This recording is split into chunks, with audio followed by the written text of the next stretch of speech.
They secretly decided to leave the town. They decided to leave the town secretly. இங்கே ரெண்டு sentences இருக்குது. இந்த ரெண்டு சென்டென்சஸ்லையுமே பார்த்தீங்கன்னா ஒரே வேர்ட்ஸ் தான் நம்ம யூஸ் பண்ணியிருக்கிறோம்.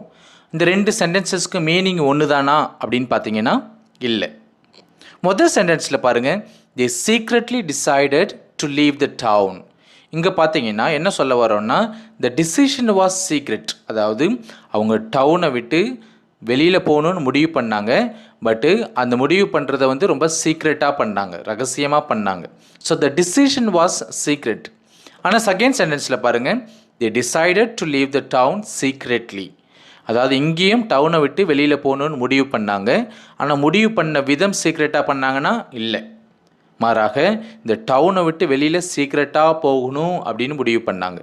அதாவது இங்கே பார்த்தீங்கன்னா the departure was to be secret. அப்போ the first சென்டென்ஸில் பார்த்தீங்கன்னா the decision was secret.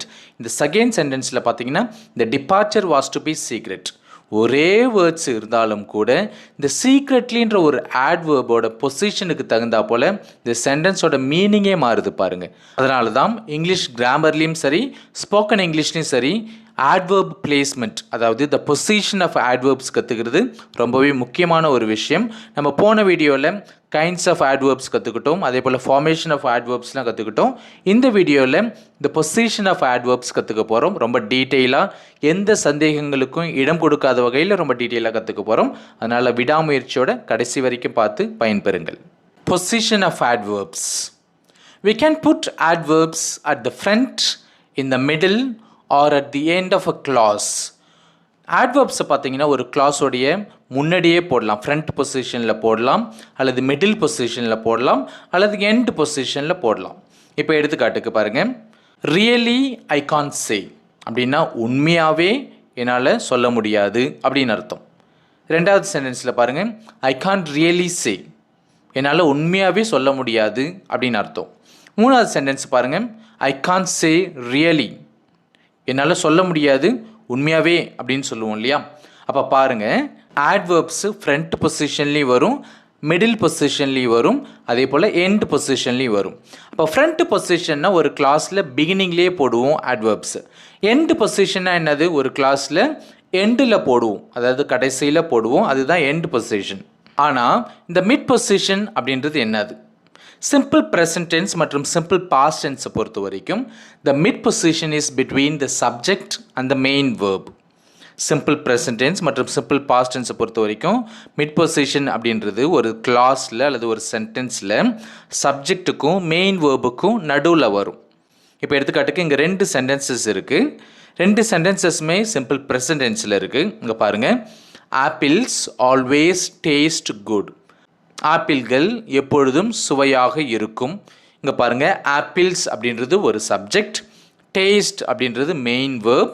இங்கே சிம்பிள் ப்ரெசன்ட் டென்ஸில் உள்ள மெயின் வேர்ப். இது ரெண்டுத்துக்கு நடுவில் ஆல்வேஸ்ன்ற ஒரு ஆட்வேர்ப் வந்திருக்கு பாருங்கள். அதே போல் தான் ஐ யூஸ்வலி என்ஜாய் த லெசன்ஸ். இந்த இடத்துல பாருங்கள், ஐன்றது சப்ஜெக்ட், என்ஜாய் அப்படின்றது ஒரு வேர்ப். இது ரெண்டுத்துக்கு நடுவில் யூஸ்வலி அப்படின்ற ஒரு ஆட்வேர்ப் வந்திருக்கு பாருங்கள். இதுதான் மிட் பொசிஷன்.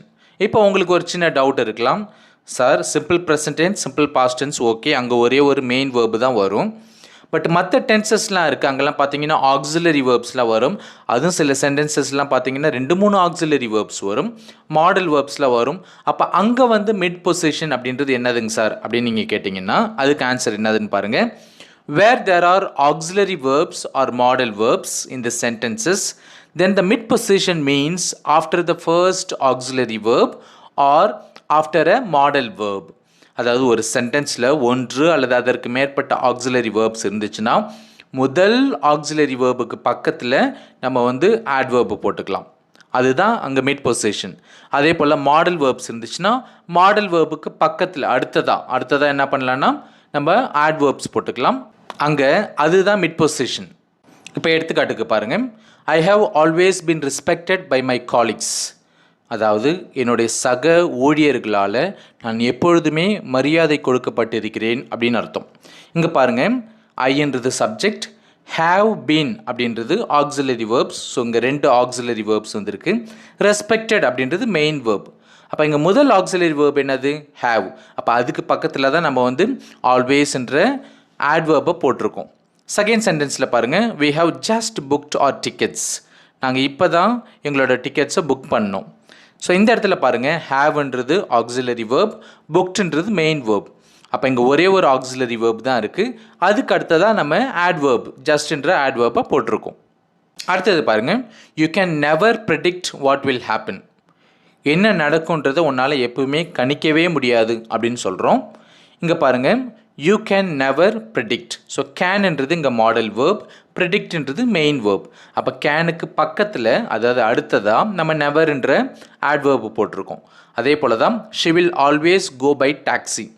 அவள் எப்பொழுதும் டாக்ஸியில் தான் போவாள். ஸோ இங்கே வில்ன்றது மாடல் வேர்ப். ஸோ மாடல் வேர்புக்கு அடுத்ததாக நம்ம என்ன போட்டிருக்கோம், ஆல்வேஸ்ன்ற ஆட்வேர்பு போட்டிருக்கோம். அடுத்தது மூன்றாவதாக உங்களுக்கு வரக்கூடிய சந்தேகம் என்னவாக இருக்கும் அப்படின்னா, ஒரு சென்டென்ஸில் பி ஃபார்ம் மட்டுமே மெயின் வேர்பாக வந்திருக்குன்னா அங்கே எங்கேங்க சார் ஆட்வேர்பு போடணும் அப்படின்னு ஒரு சந்தேகம் வரும். ஸோ அது போல் சுச்சுவேஷனில் பி ஃபார்ம்ஸு மெயின் வேர்ப்ஸாக வந்திருக்கு அப்படின்னா அங்கே பி ஃபார்ம்ஸுக்கு அடுத்ததாக, அதாவது பி வேர்ப்ஸுக்கு அடுத்ததாக ஆட்வேர்ப்ஸ் போடணும். இப்போ எடுத்துக்காட்டுக்கு பாருங்கள், she is always late for every thing. அவள் எல்லாத்துக்குமே லேட்டாக தான் வருவா அப்படின்னு சொல்கிறோம். இந்த இடத்துல ஷீன்றது சப்ஜெக்ட், இஸ்ன்றது தான் இந்த சென்டென்ஸ்லேயே உள்ள ஒரே ஒரு வேர்ப் இல்லையா. அப்போ ஆல்வேஸ்ன்ற ஆட்வேர்பை என்ன பண்ணுறோம், இஸ்ன்ற பி வேர்புக்கு அடுத்ததாக போடுறோம். அடுத்ததாக பாருங்கள், you are probably right. You are probably ரைட்னா நீ சொல்கிறது அநேகமாக சரி அப்படின்னு அர்த்தம். இந்த இடத்துல பாருங்கள், யூன்றது சப்ஜெக்ட், ஆர்ன்றது தான் ஒரே வேர்ப். அங்கே ஒரு பி ஃபார்ம் வந்திருக்கு, அது மெயின் வேர்பாக வந்திருக்கு. அப்போ என்ன பண்ணுறோம், ப்ராபப்ளின்ற ஒரு ஆட்வேர்பை பி ஃபார்முக்கு அடுத்ததாக, பி வேர்புக்கு அடுத்ததாக போட்டிருக்கோம் பாருங்கள். அப்போ பி ஃபார்ம்ஸ் மெயின் வேர்ப்ஸாக வந்துச்சுன்னா அங்கெல்லாம் பார்த்தீங்கன்னா பி வேர்ப்ஸுக்கு அடுத்ததாக நம்ம வந்து ஆட்வேர்ப்ஸ்லாம் போட்டுக்கலாம். அடுத்ததாக கொஸ்டின்ஸில் மிட் பொசிஷன் அப்படின்றது என்னது அப்படின்னு கேட்டிங்கன்னா, in questions mid position means after the subject. அதாவது கேள்விகளில் பார்த்தீங்கன்னா சப்ஜெக்ட்டுக்கு அடுத்ததாக ஆட்வேர்ப்ஸை போட்டுடலாம். இப்போ எடுத்துக்காட்டுக்கு, do you ever think about living there. அங்கு வசிப்பது பற்றி நீ நினைப்பது உண்டா அப்படின்னு கேட்குறோம். ஸோ இந்த இடத்துல பாருங்கள், யூன்ற சப்ஜெக்ட்டுக்கு அடுத்ததாக எவர்ன்ற ஆட்வேர்பை போட்டிருக்கோம். அடுத்தது பாருங்கள், how do you usually go to work. நீங்கள் வழக்கமாக ஒர்க்குக்கு எப்படி போவீங்க, வேலைக்கு எப்படி போவீங்க, பஸ்ஸில் போவீங்களா, காரில் போவீங்களா, அதை தான் இங்கே கேட்க வரோம். இங்கே பாருங்கள், ஹவு டு யூ, யூன்றது இந்த இடத்துல சப்ஜெக்ட்.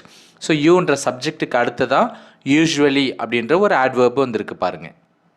அடுத்ததாக ஆட்வேர்ப்ஸ் ஆஃப் மேனர். ஸோ ஒரு சென்டென்ஸில் ஆட்வேர்ப்ஸ் ஆஃப் மேனருடைய பொசிஷன் என்னது அப்படின்னு பார்க்கலாம். Adverbs of manner usually come after the verb.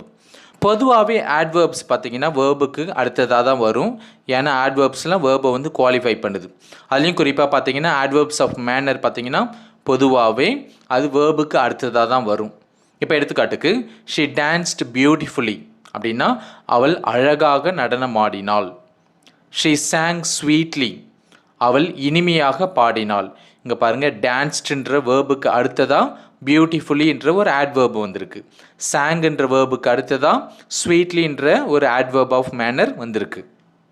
இங்கே ஓகே, ஏன்னா இங்கே வேர்பு மட்டும்தான் வந்திருக்கு, ஆப்ஜெக்ட் வரல. ஓகே, சப்போஸ் இந்த வேர்ப்ஸுக்கெலாம் ஆப்ஜெக்ட் வந்துச்சுன்னா எங்கே போடணும், இந்த ஆட்வேர்ப்ஸ் ஆஃப் மேனரை எங்கே போடணும்? If there is an object of the verb, then we place adverbs after the object. Do not put an adverb between verb and object.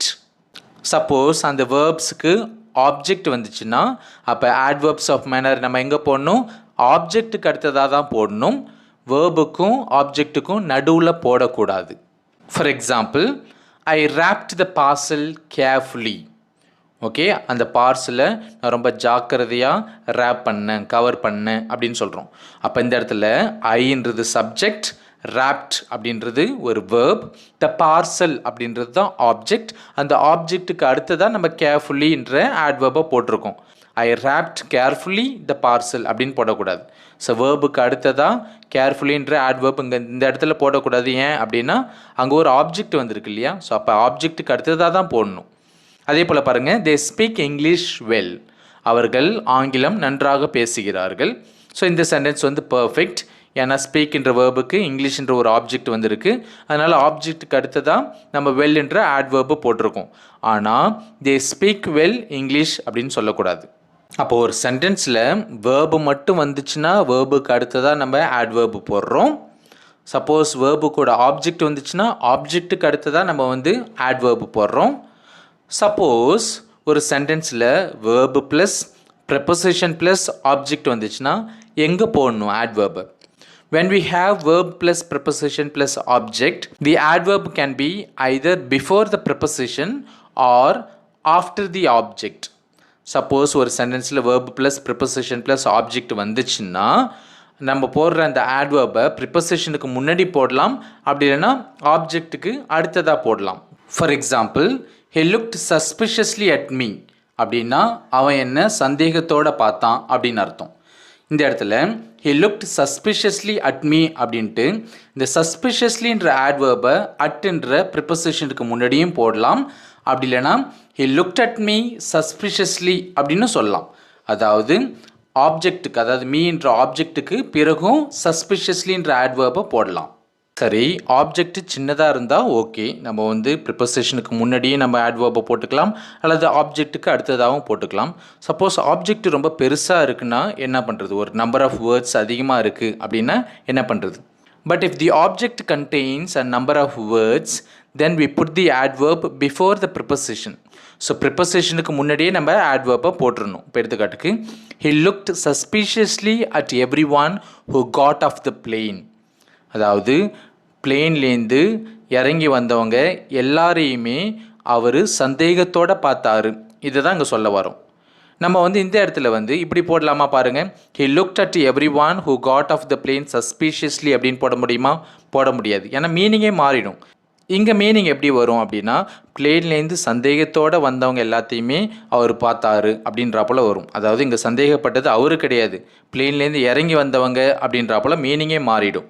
அதனால் ஆப்ஜெக்ட் பார்த்திங்கன்னா ரொம்ப பெருசாக ரொம்ப லாங்காக இருக்குது அப்படின்னா ப்ரிப்போசிஷனுக்கு முன்னாடியே ஆட்வர்ப்ஸை நம்ம போட்டுருணும். Similarly, with verb plus object sentences, the length of the object affects the position of the adverb. அதே போல் ஒரு சென்டென்ஸில் verb plus object வந்துச்சு அப்படின்னா அந்த ஆப்ஜெக்ட் சின்னதாக இருக்கா அல்லது பெருசாக இருக்கா அப்படின்றதுக்கு தகுந்தா போல் adverb-ஓட பொசிஷன் மாறும். If the object is short, we have verb plus object plus adverb. Object ரொம்ப சின்னதாக இருந்துச்சு அப்படின்னா இதுதான் formula, verb plus object plus adverb. So ஆப்ஜெக்ட்டுக்கு அடுத்ததாக வரும். இப்போ எடுத்துக்காட்டுக்கு she picked up the glass carefully. இந்த இடத்துல sheன்றது சப்ஜெக்ட், picked up அப்படின்றது verb, the glassன்றது ஆப்ஜெக்ட், carefullyன்றது ஒரு adverb. ஸோ ஆப்ஜெக்ட் வந்து ஷார்ட்டாக இருக்கிறதால என்ன பண்ணுறோம், கேர்ஃபுல்லின்ற adverb ஆப்ஜெக்ட்டுக்கு அடுத்ததாக போட்டிருக்கோம். But if the object is long, we usually put the adverb before the verb. அதாவது ஆப்ஜெக்ட் ரொம்ப பெருசாக இருந்துச்சு அப்படின்னா நம்ம வழக்கமாக என்ன பண்ணுவோம், adverb verbuக்கு முன்னாடியே போட்டுருவோம். இப்போ எடுத்துக்காட்டுக்கு she carefully picked up all the bits of broken glass. இங்கே பாருங்கள், all the bits of broken glass அப்படின்னு ஆப்ஜெக்ட் ரொம்ப லாங்காக போயிட்டு இருக்குது. அதனால் என்ன பண்ணுறோம், picked upன்ற verbuக்கு முன்னாடியே carefullyன்ற adverb நம்ம போட்டுடுறோம். Sometimes the position of the adverbs can affect the meaning of a sentence. சில சமயங்களில் பார்த்தீங்கன்னா இந்த adverbsோட பொசிஷனே சென்டென்ஸோட மீனிங்கே மாற்றிடும். இப்போ ரெண்டு சென்டென்சஸ் இருக்குது, ரெண்டுத்தையுமே கம்பேர் பண்ணலாம். They deliberately didn't leave the heater on. இன்னொரு சென்டென்ஸ் பாருங்கள், they didn't deliberately leave the heater on. So ரெண்டு சென்டென்சஸ்லையும் பார்த்தீங்கன்னா வேர்ட்ஸ்லாம் ஒரே வேர்ட்ஸ் தான் இருக்குது, ஆனால் ஆட்வர்போட பொசிஷன் மட்டும் வேறு வேறு இருக்குது. ஆனால் அதனால் என்ன ஆகுது, மீனிங்கே மாறுது பாருங்கள். ஃபர்ஸ்ட் சென்டென்ஸில் they deliberately didn't leave the heater on அப்படின்னா என்ன அர்த்தம்னா அவங்க வந்து ஹீட்டரை வந்து ஆஃப் பண்ணி வச்சுருந்தாங்க, பட் அதை வேணிங்கினே பண்ணியிருந்தாங்க. ஓகே, வேணிங்கினே அந்த ஹீட்டரை வந்து ஆஃப் பண்ணி தான் வச்சுருந்தாங்க. They left it of on purpose அப்படின்னு அர்த்தம். ஆனால் செகண்ட் சென்டென்ஸில் பாருங்கள், தே didn't deliberately leave the heater on.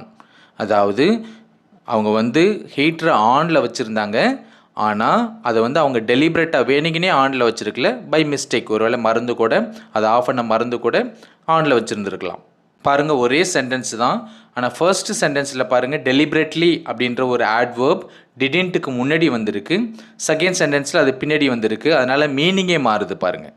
First சென்டென்ஸுக்கு meaning they left the heater off on purpose அப்படின்னு அர்த்தம். செகண்ட் சென்டென்ஸுக்கு meaning they left the heater on by mistake அப்படின்றது அர்த்தம். When there are two clauses, the position of the adverb can affect the meaning. Suppose ஒரு சென்டென்ஸில் ரெண்டு clauses இருக்குது அப்படின்னா அங்கே வந்து எங்கே adverb வந்திருக்கு அப்படின்றதுக்கு தகுந்தா போல் மீனிங்கே மாறும். இப்போ எடுத்துக்காட்டுக்கு they agreed immediately that the goods would be replaced. இங்கே என்ன சொல்ல வராங்க அப்படின்னா சரக்குகளை ரீப்ளேஸ் பண்ணுறோம் அப்படின்ட்டு உடனே ஒத்துக்கிட்டாங்க அப்படின்னு அர்த்தம். அதாவது an immediate agreement-ஐ இங்கே குறிக்குது. ஆனால் செகண்ட் சென்டென்ஸில் பாருங்கள் they agreed that the goods would be replaced immediately. அதாவது சரக்குகளை உடனே ரீப்ளேஸ் பண்ணுறோன்ட்டு அவங்க ஒத்துக்கிட்டாங்க அப்படின்னு இங்கே ரெண்டாவது சென்டென்ஸில் சொல்கிறோம். ஸோ அங்கே வந்து உடனே ஒத்துக்கிட்டாங்களா அப்படின்றது இங்கே தெரியல. ஆனால் சரக்குகளை உடனே ரீப்ளேஸ் பண்ணுறோன்றது அவங்க ஒத்துக்கிட்டாங்க. அதாவது இங்கே an immediate replacement-ஐ குறிக்குது. அப்போ பாருங்கள் ரெண்டு கிளாஸஸ் இருக்கிற சென்டென்ஸில் அந்த adverb எங்கே இருக்குன்றதுக்கு தகுந்தா போல் மீனிங்கே மாறுது. somehow அப்படின்ற ஒரு adverb-ஐ நம்ம வந்து ஃப்ரண்ட் பொசிஷன்லேயும் போடலாம். அப்படி இல்லைன்னா ஒரு வேர்புக்கு ஆப்ஜெக்ட் வரல அப்படின்னா வேர்புக்கு அடுத்ததாக போடலாம். அப்படி இல்லைன்னா அந்த வேர்புக்கு ஆப்ஜெக்ட் வந்திருக்கு அப்படின்னா அந்த ஆப்ஜெக்ட்டுக்கு அடுத்ததாக போடலாம். எக்ஸாம்பிள் பாருங்கள் somehow they managed. எப்படியோ அவங்க மேனேஜ் பண்ணிட்டாங்க அப்படின்னு சொல்கிறோம். இந்த இடத்துல அது ஃப்ரண்ட் பொசிஷனில் வந்திருக்கு. they managed somehow. இந்த இடத்துல வேர்பு மட்டும் வந்திருக்கு, ஆப்ஜெக்ட் வரல. அதனால் வேர்புக்கு அடுத்ததாக நம்ம somehow போட்டிருக்கோம். they raised the money somehow. இங்கே raisன்றது ஒரு verb, the moneyன்றது ஆப்ஜெக்ட். ஸோ இங்கே verb வந்து ஆப்ஜெக்ட் கூட வந்திருக்கு. அதனால் ஆப்ஜெக்ட்டுக்கு அடுத்ததாக நம்ம வந்து somehow போட்டிருக்கோம். அடுத்ததாக adverbs of place. Adverbs of place often goes in end position.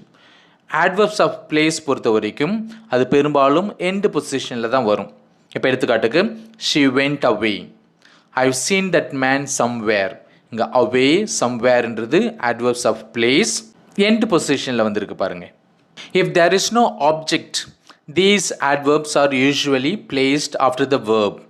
அதாவது வேர்புக்கு ஆப்ஜெக்ட் கிடையாது அப்படின்னா சென்டென்ஸில் வேர்புக்கு ஆப்ஜெக்ட் கிடையாதுன்னா பொதுவாகவே நம்ம என்ன பண்ணுவோம், இந்த adverbs-ஐ நம்ம வேர்புக்கு அடுத்ததாக போடுவோம். For example he lives abroad. அவர் வெளிநாட்டில் வசிக்கிறார். she is upstairs. அவ மேலே மாடியில் இருக்கிறா அப்படின்னு அர்த்தம். But they come after verb plus object or verb plus preposition plus object.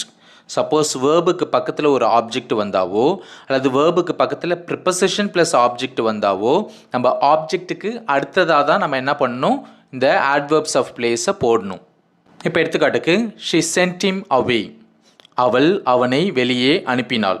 இங்கே பாருங்கள் ஷீன்றது சப்ஜெக்ட், சென்ட்ன்றது வேர்ப், ஹிம்ன்றது object. So verb plus object வந்திருக்கு. அதனால் ஆப்ஜெக்ட்டுக்கு அடுத்ததாக நம்ம வந்து அவேன்ற adverb போட்டிருக்கோம். அடுத்த சென்டென்ஸில் பாருங்கள் ஐ லுக்ட் ஃபார் இட் எவ்ரிவேர். அதை நான் எல்லா இடத்துலையும் தேடி பார்த்தேன் அப்படின்னு அர்த்தம். ஸோ இங்கே பாருங்கள் லுக்ட்ன்றது வேர்ப், ஃபார்ன்றது ப்ரெப்பசிஷன், இட்ன்றது ஆப்ஜெக்ட். அப்போ இந்த இடத்துலையும் பார்த்தீங்கன்னா ஆப்ஜெக்ட்டுக்கு அடுத்ததாக எவ்ரிவேர்ன்ற adverb-ஐ நம்ம போட்டிருக்கோம். A smaller place usually comes before a larger one. Place அட்வர்பியல்ஸ் பற்றி பேசும்போது பார்த்திங்கன்னா நம்ம வந்து ரெண்டு இடங்களை வந்து மென்ஷன் பண்ணுறோம் அப்படின்னா எந்த இடம் சின்ன இடமோ அது முதல்ல போடணும், பெரிய இடத்த பின்னாடி போடணும். ஆனால் தமிழில் பார்த்திங்கன்னா பெரிய இடத்த முன்னாடி போடுவோம். இப்போ எடுத்துக்காட்டுக்கு அவர்கள் திருச்சிக்கு அருகில் ஒரு பங்களாவில் வசிக்கிறார்கள் அப்படின்னு சொல்லுவோம். ஸோ பெரிய இடத்த முன்னாடி போடுறோம், திருச்சிக்கு அருகில் அப்படின்னு பெரிய இடத்த முன்னாடி போட்டுட்டு ஒரு பங்களாவில் வசிக்கிறார்கள் அப்படின்ட்டு சின்ன இடத்த பின்னாடி போடுவோம். ஆனால் இங்கிலீஷை பொறுத்த வரைக்கும் பார்த்தீங்கன்னா they live in a bungalow near Trichy. அதாவது சின்ன இடத்த முன்னாடி போட்டுட்டு பெரிய இடத்த பின்னாடி போடணும். Adverbs of time. Adverb of time often goes in end position. Adverb of time பார்த்தீங்கன்னா பெரும்பாலும் அது வந்து end positionல தான் போகும். இப்போ எடுத்துக்காட்டுக்கு did you see him yesterday? நேற்று நீ அவனை பார்த்தியா? I met him last night. நான் அவனை நேற்று ராத்திரி பார்த்தேன். ஸோ yesterday last night போன்ற adverbs of time பாருங்கள் end positionல தான் வந்திருக்குது. But they can also go in front position. இந்த adverbs of time front positionலேயும் வரலாம். இப்போ எடுத்துக்காட்டுக்கு I've got 2 meetings tomorrow and on Thursday I have to go to Trichy. நாளைக்கு எனக்கு 2 மீட்டிங் இருக்குது, தேர்ஸ்டே அன்னைக்கு நான் ட்ரிச்சிக்கு போகணும் அப்படின்னு சொல்கிறேன். இங்கே பாருங்கள் and on Thursday I have to go to Trichy அப்படின்னு சொல்லும்போது ஆன் தேர்ஸ்டேன்ற ஒரு டைம் அட்வர்பியலை நம்ம சென்டென்ஸ் முன்னாடியே போட்டிருக்கோம் பாருங்கள். Some short adverbs of time can go in mid position. சில ஷார்ட்டான adverbs ஆஃப் டைம் வந்து மிட் பொசிஷன்லேயும் போகலாம். அது எந்த மாதிரியான adverbs அப்படின்னு பார்த்தீங்கன்னா now, then, just, recently, soon, at once, immediately, finally, since, already, still and no longer. இப்போ எடுத்துக்காட்டுக்கு I have already finished the project. நான் ஏற்கனவே ப்ராஜெக்டை முடிச்சிட்டேன். I no longer work for Infosys. நான் இன்ஃபாசிஸ்க்கு இப்போ வேலை செய்யலை. He still lives in Trichy. அவர் இன்னும் ட்ரிச்சியில் வசிக்கிறார்.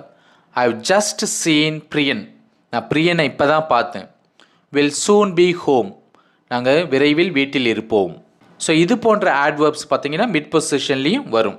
Some adverbials of time are usually placed in front position or end position.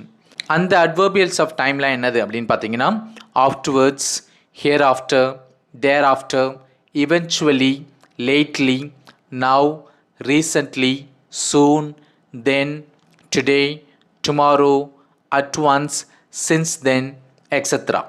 For example அவர் சமீபத்தில் வந்தார் அப்படின்றத இங்கிலீஷில் ரீசன்ட்லி ஹி கேம் அப்படின்னு சொல்லலாம். ஹி கேம் ரீசன்ட்லி அப்படின்னு சொல்லலாம். தென் வி வெண்ட் ஹோம் அப்படின்னா அதுக்கு பிறகு நாங்கள் வீட்டுக்கு போயிட்டோம் அப்படின்னு அர்த்தம். அதே நம்ம வி வெண்ட் ஹோம் தென் அப்படின்னு சொல்லலாம். End position is usual with imperatives and phrases with till. அதாவது நம்ம இம்பரேட்டிவ் சென்டென்சஸ் பயன்படுத்தும் போதும் சரி அல்லது டில் பயன்படுத்தி ஒரு டைம் அட்வர்ப்லாம் மென்ஷன் பண்ணும்போதும் சரி இவைகள்லாம் எண்ட் பொசிஷனில் தான் வரும். அதாவது adverbs ஆஃப் டைம் வந்து எண்ட் பொசிஷனில் தான் வரும். இப்போ எடுத்துக்காட்டுக்கு இம்பரேட்டிவ்ஸ் அப்படின்னு சொல்லும்போது right today, come tomorrow, call me later, இது போன்ற இம்பரேட்டிவ் சென்டென்சஸில் பார்த்தீங்கன்னா டைம் adverbsலாம் எண்ட் பொசிஷனில் தான் வரும். அதே போல் டில் பயன்படுத்தி அதுக்கு பக்கத்தில் ஒரு டைம் adverbலாம் பயன்படுத்துகிறோன்னா பொதுவாகவே அதெல்லாம் எண்ட் பொசிஷனில் தான் வரும். இப்போ எடுத்துக்காட்டுக்கு I will wait till tomorrow, நாளைக்கு வரைக்கும் நான் காத்திருக்கிறேன் அப்படின்னு அர்த்தம். அதே போல் பிஃபோர், ஏர்லி, இம்மிடியட்லி, லேட் போன்ற adverbs ஆஃப் டைம்லாம் பார்த்தீங்கன்னா ஒரு கிளாஸோட எண்டில் தான் வரும். இப்போ எடுத்துக்காட்டுக்கு I haven't seen him before. இதுக்கு முன்னாடி நான் அவனை பார்த்ததே கிடையாது. They arrived early. அவங்க சீக்கிரமாக வந்தாங்க. I'll go immediately. நான் உடனே போகிறேன். He came late. அவன் தாமதமாக வந்தான். எட். எட் அப்படின்னா இன்னும் அப்படின்னு அர்த்தம். Yet is used in questions and negative statements. எட்டுன்றதை நம்ம கொஸ்டின்ஸ்லேயும் நெகட்டிவ் ஸ்டேட்மெண்ட்ஸ்லேயும் நம்ம பயன்படுத்துகிறோம். It usually comes in end position. So இதை வழக்கமாக நம்ம எண்ட் பொசிஷனில் தான் பயன்படுத்துவோம். இப்போ எடுத்துக்காட்டுக்கு ஐ எம் ஹங்க்ரி. நான் பசியாக இருக்கிறேன். Is the dinner ready yet. Dinner ready ஆச்சா? Have you finished the project yet. ப்ராஜெக்டை முடிச்சிட்டியா? I haven't had breakfast yet. நான் இன்னும் பிரேக்ஃபாஸ்ட்டு சாப்பிடல. She hasn't got up yet. அவள் இன்னும் எழுந்திருக்கல. We can use yet also in mid position but it is a little formal. அதாவது எட்டுன்றது நம்ம மிட் பொசிஷன்லேயும் பயன்படுத்தலாம், ஆனால் அது கொஞ்சம் ஃபார்மலாக இருக்கும். இப்போ எடுத்துக்காட்டுக்கு we have not yet reached the spot. நாங்கள் இன்னும் ஸ்பாட்டை ரீச் பண்ணல. They have not yet finished the work. அவங்க இன்னும் வேலையை முடிக்கல. இது போல் எட்டுன்றதை நம்ம மிடில் பொசிஷன்லேயும் பயன்படுத்தலாம். அடுத்ததாக ஸ்டில். ஸ்டில் அப்படின்னாலும் இன்னும் அப்படி தான் அர்த்தம். Still emphasizes that the action continues. Still அப்படின்ற ஒரு adverb பார்த்தீங்கன்னா ஒரு ஆக்ஷனை இன்னும் கண்டினியூ ஆகுது அப்படின்றத எம்ஃபசைஸ் பண்ணும். It is chiefly used in positive statements and questions. இது பெரும்பாலும் பாசிட்டிவ் ஸ்டேட்மெண்ட்ஸ்லையும் கொஸ்டின்ஸ்லையும் நம்ம பயன்படுத்துகிறோம். But it can also be used in negative statements to emphasise the continuance of a negative action. அதாவது ஒரு நெகட்டிவ் ஆக்ஷன் இன்னும் கண்டினியூ ஆகுதுன்றதை எம்ஃபசைஸ் பண்ணுறதுக்காக நெகட்டிவ் ஸ்டேட்மெண்ட்ஸ்லையும் நம்ம இதை பயன்படுத்தலாம். It goes in mid position. இதனுடைய பொசிஷன் மிட் பொசிஷன். இப்போ எடுத்துக்காட்டுக்கு I am still having breakfast.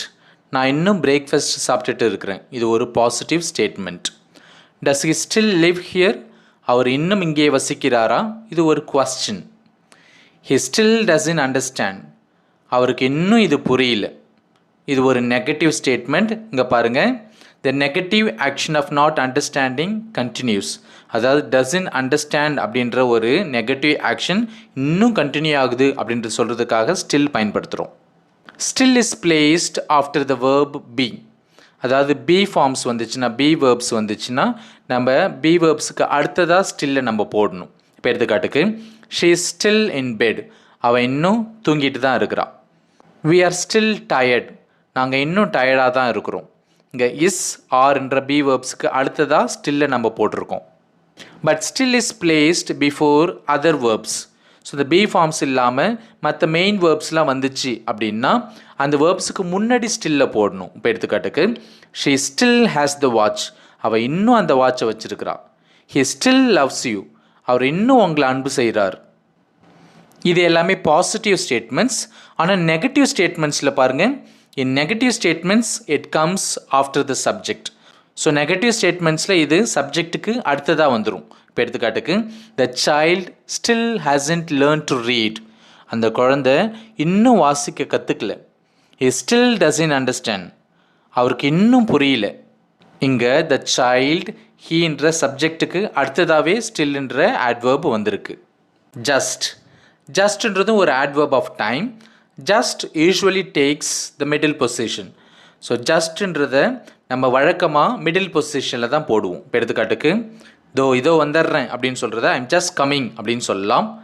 They have just அரைவ்டுனா அவங்க இப்போ தான் வந்து சேர்ந்தாங்க அப்படின்னு அர்த்தம். Next already.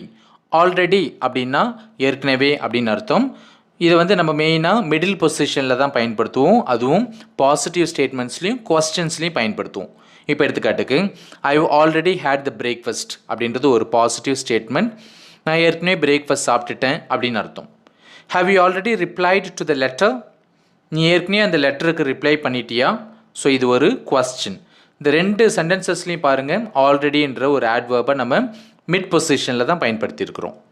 Next one no longer. No லாங்கரையும் நம்ம மிட் பொசிஷனில் தான் பயன்படுத்துகிறோம். இப்போ எடுத்துக்காட்டுக்கு he no longer works at the supermarket அப்படின்னா அவர் சூப்பர் மார்க்கெட்டில் இப்போ வேலை செய்யலை. இதுக்கு முன்னாடி வேலை செஞ்சுட்டு இருந்தார், இப்போல்லாம் வேலை செய்யலை அப்படின்னு அர்த்தம். She no longer loves him.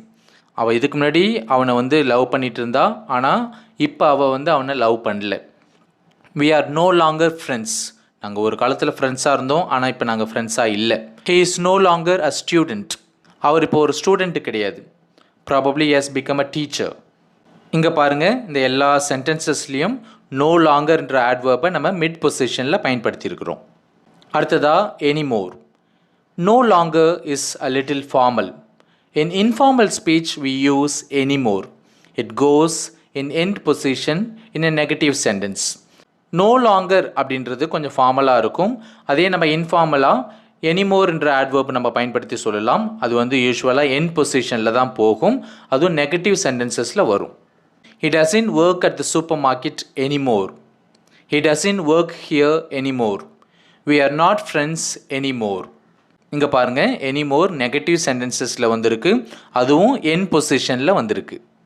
அதே போல் தான் எனி லாங்கர்ன்றதும் நெகட்டிவ் சென்டென்சஸில் எண்ட் பொசிஷனில் வரும். இப்போ எடுத்துக்காட்டுக்கு I am not going to wait any longer. நான் இனிமேலும் காத்திருக்க போவதில்லை. இது ஒரு நெகட்டிவ் ஸ்டேட்மெண்ட் ப்ளஸ் எண்ட் பொசிஷனில் எனி லாங்கர் வந்திருக்கு. The last one adverbs of frequency. An adverb of frequency usually goes in mid position. Adverbs of frequency வழக்கமாக mid positionல தான் வரும். இப்போ எடுத்துக்காட்டுக்கு the bus usually stops here. Bus வழக்கமாக இங்கே நிற்கும். The bus doesn't usually stop here. Bus வழக்கமாக இங்கே நிற்காது. I can never understand this. இதை என்னால் புரிஞ்சிக்கவே முடியாது. I always go to work by train. நான் வேலைக்கு எப்பொழுதும் ட்ரெயினில் தான் போவேன். It's always cold up here. இங்கே எப்பயுமே குளிராக தான் இருக்கும். I often get up in the night. நான் இரவில் அடிக்கடி எழுந்திருப்பேன். This is the best movie I have ever seen. நான் பார்த்ததுலே பெஸ்ட் மூவி இதுதான். Have you ever ridden a bike. நீ எப்போதாவது பைக் ஓட்டியிருக்கியா? ஐ செல்டம் ப்ளே கார்ட்ஸ் அப்படின்னாலும் ஐ ரேர்லி ப்ளே கார்ட்ஸ் அப்படின்னாலும் நான் எப்பயாவது தான் நான் வந்து கார்ட்ஸ் விளையாடுவேன், மற்றபடி நான் விளையாடுறது ரேர் அப்படின்னு அர்த்தம். இதுபோல் பெரும்பாலும் adverbs of frequency பார்த்தீங்கன்னா மிடில் பொசிஷனில் தான் வரும். ஆனால் normally, generally, usually, frequently, sometimes, occasionally போன்ற adverbs of frequency ஃப்ரண்ட் பொசிஷன்லேயும் வரும் அல்லது எண்ட் பொசிஷன்லேயும் வரும். இப்போ எடுத்துக்காட்டுக்கு normally I tip taxi drivers. My sister comes to see me sometimes. I see him in the park occasionally. We can also use a phrase with every, most or some to express frequency. These phrases can go in front or end position. Every, most, some என்ற எக்ஸ்பிரஷன்ஸோட வர இந்த adverbs of frequencyலாம் end பொசிஷன்லேயோ அல்லது front பொசிஷன்லேயோ வரும். For examples, every summer we all go sailing together. The dog has to have a walk every day. The postman calls most days. Some evenings we don't have the television on at all. இங்கே பார்த்தீங்கன்னா every summer, every day, most days, some evenings போன்ற adverbs of frequency நம்ம front பொசிஷன்லையும் பயன்படுத்தலாம் அல்லது end பொசிஷன்லையும் பயன்படுத்தலாம். இந்த லெசனோட கடைசி rule பார்க்கலாம். The adverbs daily, weekly, monthly etcetera go in end position. அதாவது டெய்லி, வீக்லி, மந்த்லி, இயர்லி போன்ற adverbs of frequency நம்ம எண்ட் பொசிஷனில் போடலாம். இப்போ எடுத்துக்காட்டுக்கு are you paid weekly or monthly? உங்களுக்கு வாரம் சம்பளம் தராங்களா அல்லது மாதம் சம்பளம் தராங்களா? That's it with today's lesson. இந்த வீடியோ உங்களுக்கு பிடிச்சிருந்துச்சுன்னா லைக் பண்ணுங்கள், ஷேர் பண்ணுங்கள், சப்ஸ்கிரைப் பண்ணுங்கள். மீண்டும் நம்ம அடுத்த வீடியோவில் சந்திக்கலாம். தேங்க்யூ.